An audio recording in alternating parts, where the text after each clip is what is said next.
I've always loved Cartoon Network. When I was growing up, it was my favorite channel to watch. Even today, it has some good shows, like Adventure Time, and Regular Show.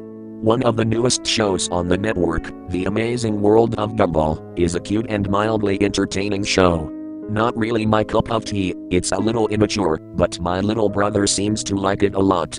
One day, I was watching Adult Swim, when I realized that I'd been up so late that I hadn't even kept track of the time. It was already 4 a.m. I don't recall ever watching AS this late, so I stayed awake to see what would happen when it ended. A little bumper showed up at the bottom of the screen during a commercial break. It said that a special episode of The Amazing World of Gumball was about to come on. I was a little confused about an episode of a very popular new show coming on this early, but I was bored and decided I would watch it, thinking it might come on later in the day so I could spoil it for my brother. Sort of mean, I know. The flashy and energetic intro theme played, although it was played a little differently than I recall. The music was a little different, and the show's logo wasn't animated. Its colors were done rather sloppily as well, almost like something a little kid would do on a doodle board or a glow board. I ignored it, assuming that it was done just for this special episode. The title of the episode was The Grieving, a sort of sad title, but I didn't really pay too much attention.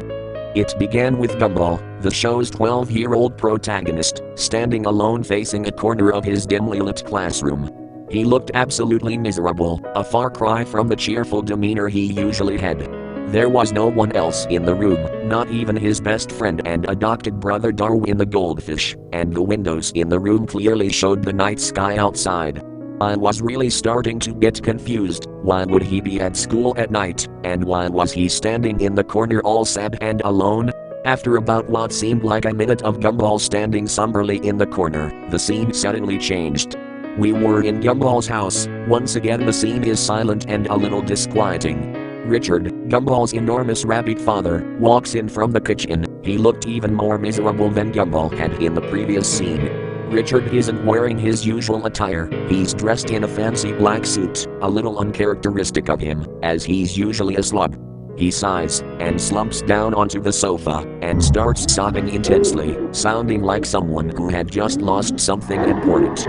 I was starting to get a little creeped out. Where was the silly, fun cartoon that I usually looked forward to watching with my younger brother?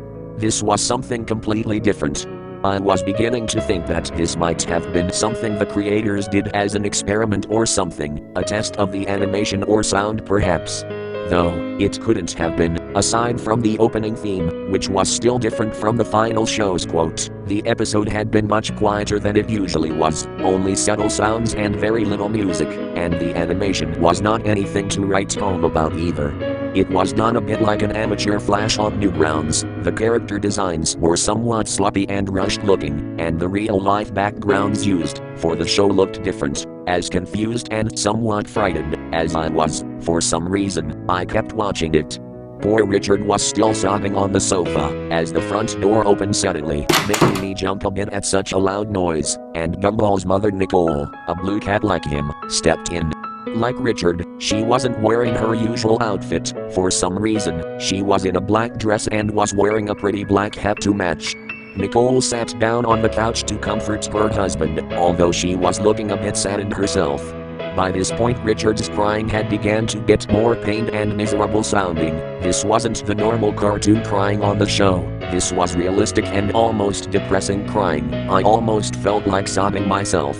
Finally, after what seemed like hours, the sad scene at their home ended, as it shifted back to the school. We weren't in Gumball's classroom this time, we were in Principal Brown's office. Nicole and Richard were there, in their usual clothes, looking more normal and happy than they had before, but still slightly worried. Principal Brown, however, looked extremely sad. He quietly and somberly informed them that their children, Anais and Darwin, were not present after lunch earlier that day. They hadn't been seen at all the rest of the day.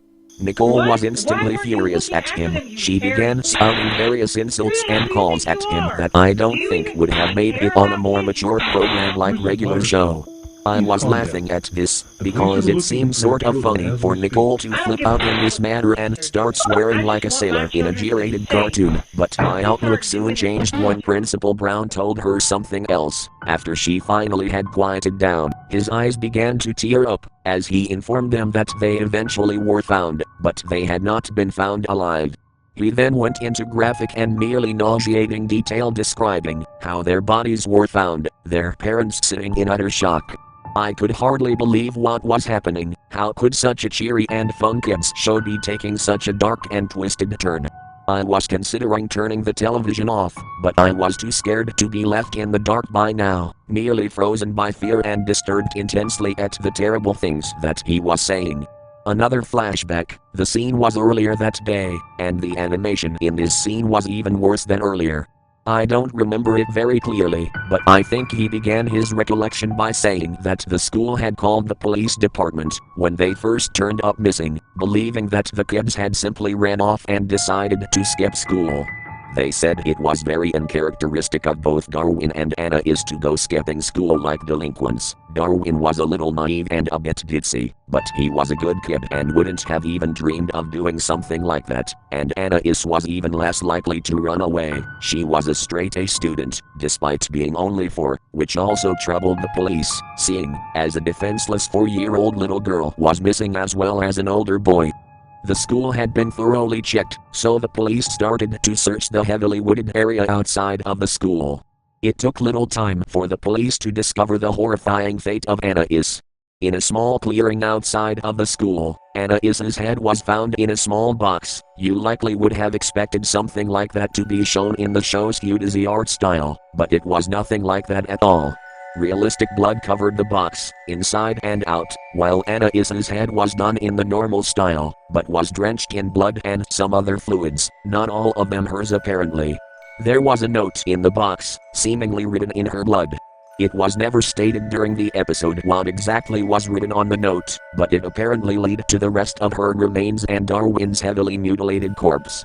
What I remember most about this scene was how out of place it seemed. All the blood and gore from Darwin and Anais's slaughtered and dismembered remains was done in a very realistic and disturbing way. It looked like the scene had been taken from a crime scene photograph done by a professional, not something from a cartoon. The way this scene was animated was different from most of the show as well. You may know that the characters from this series are done in vastly differing animation styles, from flash animation to CGI, and I think that there's even a character done by someone putting their chin upside down to make a face. This particular scene wasn't like anything I had ever seen on the show before. Every little detail on Darwin's face was clearly illustrated. He looked a little like a zombie. His face was very pale and his eyes had been gouged out by someone. Anais fared no better, or what was left of her anyway. Her stomach had been opened, once again in a very morbid and realistic style. I was feeling very ill by the time this incredibly disturbing flashback had come to an end, so I quickly ran to the bathroom to vomit.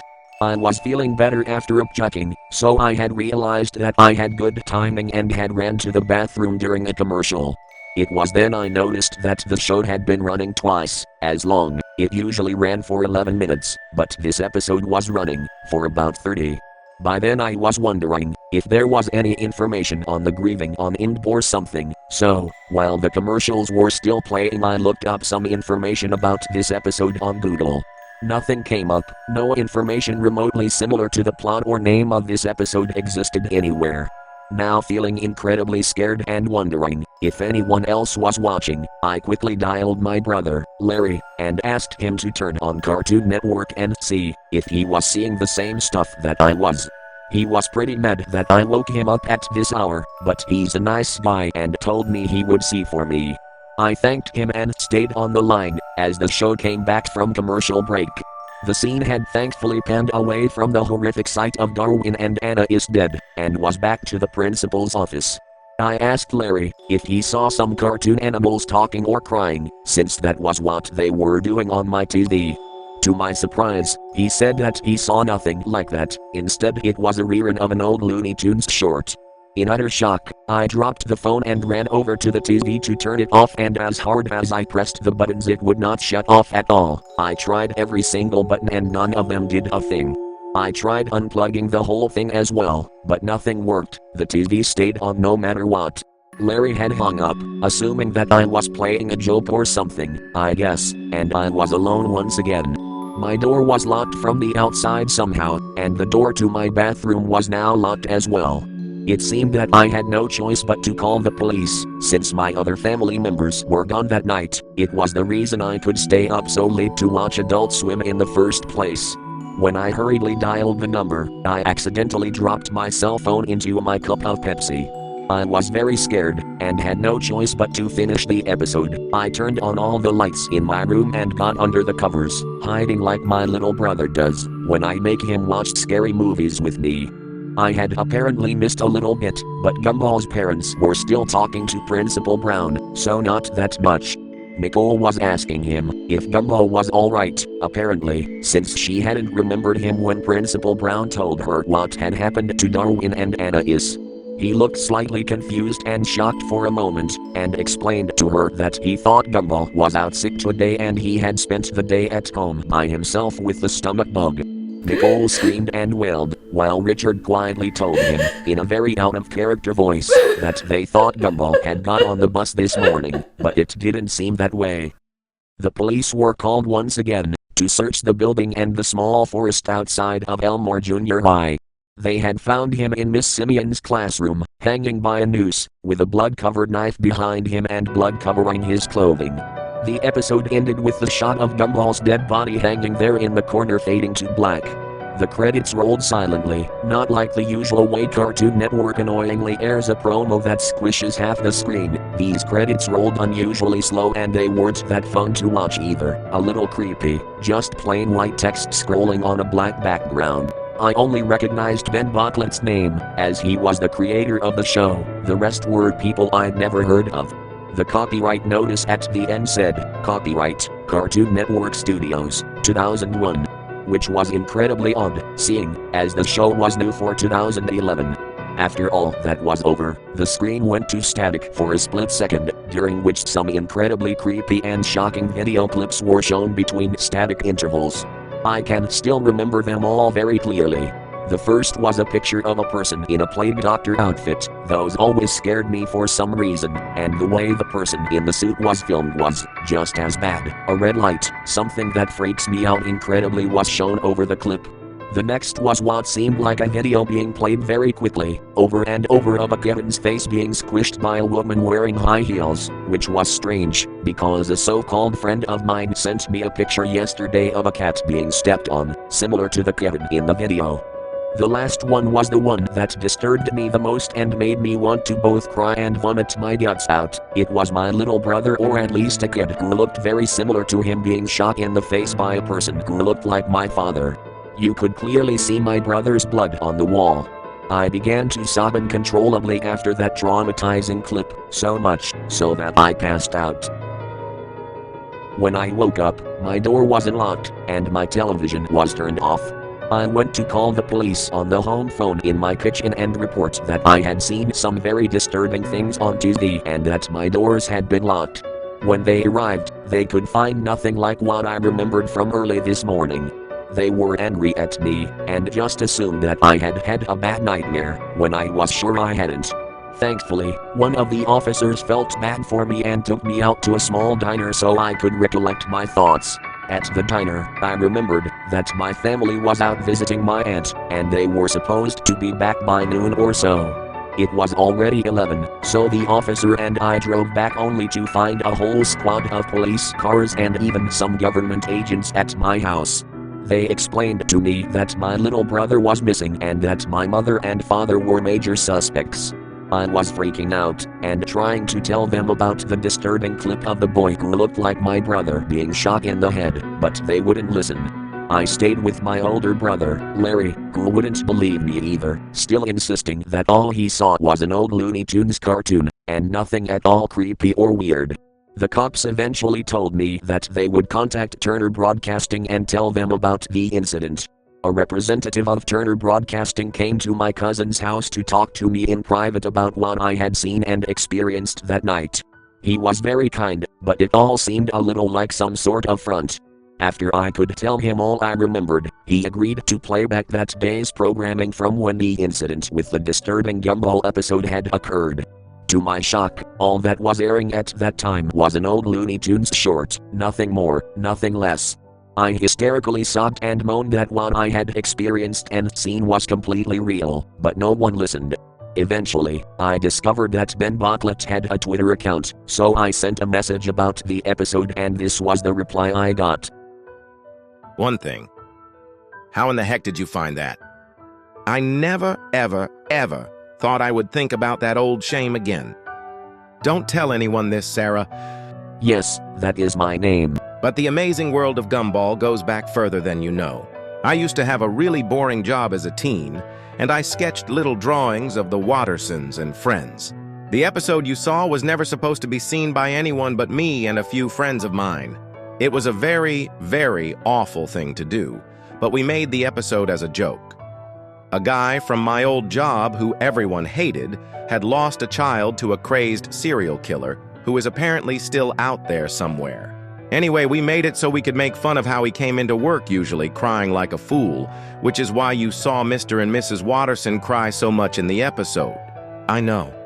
I am deeply sorry for what I did, which is why I tried to bury that stupid thing years ago. Literally.